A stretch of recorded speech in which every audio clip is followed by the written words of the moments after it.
Selain memiliki manfaat yang banyak, memiliki berbagai macam manfaat yang melimpah dalam penggunaan smartphone, ternyata smartphone juga memiliki dampak atau bahaya yang cukup serius. Dalam video ini kita akan sama-sama menjabarkan bahwasanya smartphone memiliki bahaya yang luar biasa kepada anak. Simak terus. Terima kasih sudah menonton. Semoga bermanfaat ya. Bahaya yang pertama adalah ketergantungan dan gangguan mental.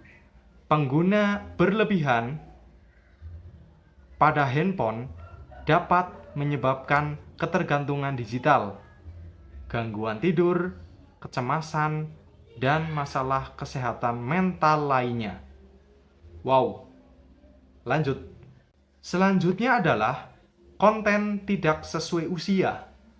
Anak mungkin terpapar pada konten yang tidak sesuai usia atau tidak pantas, seperti kekerasan, pornografi, atau perjudian online. Berikutnya adalah kurangnya interaksi sosial secara langsung. Terlalu banyak waktu yang dihabiskan di handphone bisa mengurangi interaksi sosial langsung dengan orang lain yang penting untuk mengembangkan keterampilan sosial anak.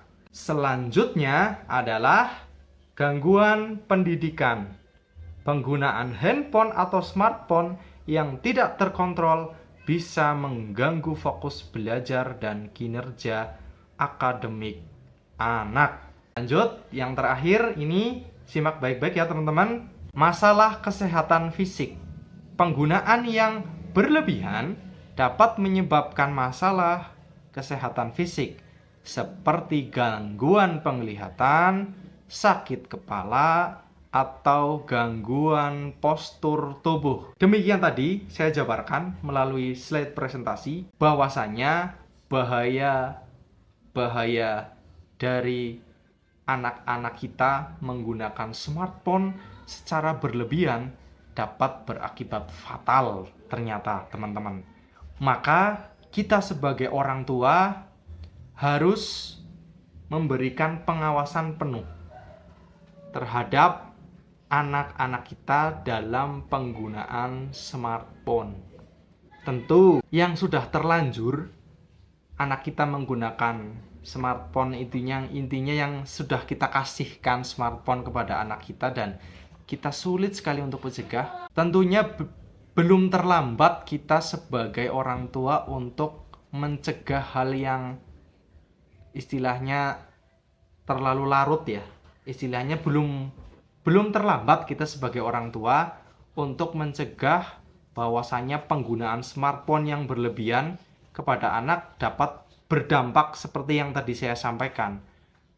Mudah-mudahan sih kita sama-sama menyadari bahwa dampak buruk orang tua terlalu memberikan smartphone secara berlebihan ke anak itu bisa dicegah sebetulnya dengan cara kalau anak itu masih jenjangnya SD, itu kadang kan rentan sekali ya. Dia masih belum matang pikirannya. Kalau yang sudah SMP dan SMA itu sudah mulai bisa. Namun tentu pengawasan penuh itu tetap kita berikan. Ketika masih SD, kita bisa lakukan itu tidak kita kasihkan ya. Dalam arti kita memberikan smartphone adalah pinjam. Ya, kita pinjamkan smartphone, bukan kita kasih. Jadi ini bukan milik dia, tapi milik kita sebagai orang tua. Walaupun kita itu mampu beli 5, beli 4 istilahnya untuk anak kita sebagai hadiah mungkin. Tapi setidaknya untuk menghindari hal-hal yang tidak kita inginkan, hal yang paling tepat adalah kita pinjamkan ketika anak itu usianya masih SD. Ketika sudah SMP, bisa kita siasati dengan pengawasan orang tua melalui Google kan ada. Jadi handphone yang kita setting itu adalah handphone anak kita dengan pengawasan kita melalui akun emailnya. Sekarang kan handphone harus ada akun email kan, harus istilahnya harus login lewat email untuk kita bisa menggunakan smartphone itu, tidak kosongan bisa. Maka dengan itu kita bisa melakukan pengawasan kepada anak kita ketika anak itu di jenjang SMP. Kalau sudah di jenjang SMA, itu sudah tidak bisa kita lakukan seperti itu pengawasannya. Karena hal yang paling penting adalah kita melakukan pendekatan personal kepada anak kita dalam istilahnya pergaulan. Istilahnya begini nih teman-teman.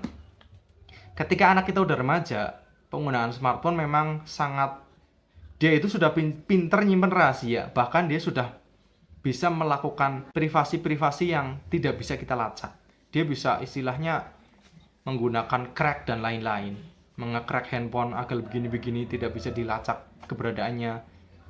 Foto-foto disimpan di drive dengan email, intinya kan begitu. Dengan adanya privasi-privasinya mereka yang di usia SMA, maka hal yang paling penting adalah smartphone ini perlu kita garis bawahi. Smartphone adalah media untuk kita belajar ya, media untuk kita memanfaatkan. Tapi catatannya adalah jangan sampai smartphone itu membuat anak kita itu kecanduan. Bahkan kita sendiri sebagai orang tua, coba deh 3 hari, jangan 3 hari, 1 hari kita nggak pegang handphone sama sekali dari pagi sampai malam. Istilahnya di hari Minggu, bapak ibu atau ayah bunda tidak menggunakan handphone selama sehari full ketika lagi libur. Coba seperti apa yang dirasakan. Kalau ada yang kurang, ya itu kita sudah, karena kita sudah terbiasa. Kita kan memulai memegang smartphone itu kan sudah di usia yang ini tidak dari anak-anak. Anak-anak zaman saya kecil itu handphone belum ada. Saya kenal handphone itu usia SMP tahun 2003-2004 ya ke sana. Jadi handphone masih monoponik sampai berkembangnya poliponik, kemudian ada touchscreen, sampai pada akhirnya ada smartphone yang telepon pintar itu.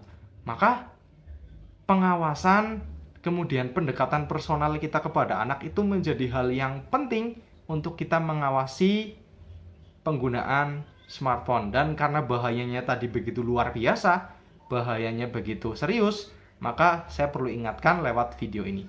Semoga video ini bermanfaat. Terima kasih yang sudah menonton. Mohon maaf atas segala kekurangan, karena ini semata-mata sebagai bahan konten untuk saya belajar. Wassalamualaikum warahmatullahi wabarakatuh. Bye-bye.